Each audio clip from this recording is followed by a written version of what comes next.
ini dia tiga tahun dia roti dia di sana.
vous remercie beaucoup pour cet accueil chaleureux et je vous félicite pour cette inauguration de cette église merveilleuse. Une église petite, comme vous avez dit, et à la fois très grande, mais pas assez grande pour accueillir tous ces gens qui veulent entrer, tous ces gens pleins de foi. Pas assez grande pour laisser entrer tous ceux qui encore attendent avant les portes de cette petite grande église. Il y a quelqu'un qui m'a dit que Madagascar est à la périphérie et je lui ai dit non, Madagascar est au cœur de l'église catholique. Un pays où les grandes églises ne sont pas assez grands pour accueillir tous ceux qui sont pleins de foi. Et au contraire, en Europe, au centre de foi, au centre de la foi catholique, les églises sont très grandes, mais il n'y a presque pas des gens qui veulent entrer dans l'église pour célébrer. Je me sens alors aujourd'hui très heureux de vous voir tous, de célébrer cette inauguration merveilleuse. Ça montre aussi que le soutien qu'on pourrait apporter de l'Allemagne et de l'Église catholique de l'Allemagne et des frères catholiques de l'Allemagne est sur un fondament très solide et très stable, sur un fondament pérenne. Et notre soutien s'inscrit aussi dans le soutien que l'Allemagne a donné à Madagascar depuis son indépendance. Nous avons beaucoup de domaines et actuellement, le domaine qu'on se concentre le plus, c'est le domaine de l'environnement et de la préservation de l'environnement, de la nature à Madagascar. La nature qui nous est donnée par Dieu et à tous, dans le monde et aussi aux Malgaches. Et Éminence, permettez-moi de prendre l'image que vous avez prise d'abord, l'image du mort qu'on était rencontré au marché, dans un marché. Aujourd'hui, c'est le jour des morts, mais aussi, je pense, c'est le jour des vivants. Aujourd'hui, c'est le jour des morts, mais aussi le jour des vivants. Et Éminence, permettez-moi de vous demander une question personnelle, très personnelle. Que faites-vous un jour quand vous apparaissez à notre Seigneur et il va vous demander une question? La question, qu'est-ce que vous avez fait pour préserver ma nature?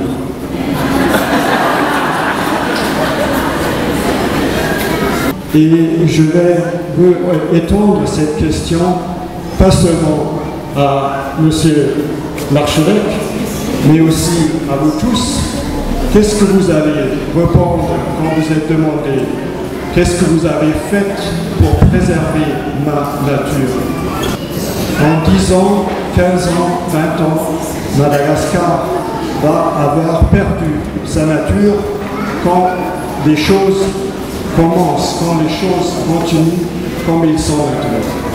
Et je suis convaincu qu'il faut faire un effort sur un très grand escale, pas seulement un effort personnel par Monsieur l'archevêque, mais par vous tous, les Malgaches, faire des efforts pour conserver votre nature qui vous est donnée par Dieu. Le soutien que l'Allemagne et autres bailleurs internationaux donnent à Madagascar n'est pas du tout suffisant. Monsieur l'archevêque, j'ai un rêve, et j'aimerais bien partager ce rêve avec vous et avec tous qui sont présents aujourd'hui, qui sont dirigés par les églises à Madagascar. L'éducation qui prend au cœur les petits, qui prend au cœur de leur enseigner comment planter, comment soigner les plantes et comment conserver par cet effort toute la nature à Madagascar et replanter ce qui était coupé dans le passé. de mettre ça dans les curricula, dans les règles, dans l'enseignement de tout le monde, dans l'enseignement de tout petit, de très jeune âge. Et si les enseignants prennent ça au cœur, et si les enfants commencent à planter des plantes, à donner de l'eau, à soigner les plantes, et faire ça pendant 10 ans, 15 ans, 20 ans, vous ne reconnaissez plus votre propre pays. Ça sera vert. Toute Madagascar sera vert. Comme j'ai dit déjà, c'est un rêve. Je rêve maintenant. Je rêve encore et j'aime bien. Et je rêve que cet rêve soit réalisé très bientôt. Je vous remercie de votre aimable attention.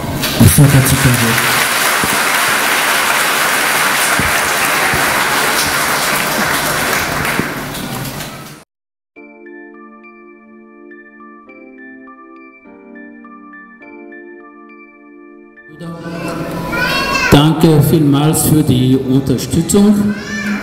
Das Werk ist vollbracht und wir danken euch für die Gebete und die finanzielle Unterstützung. Gott vergelt's. Danke.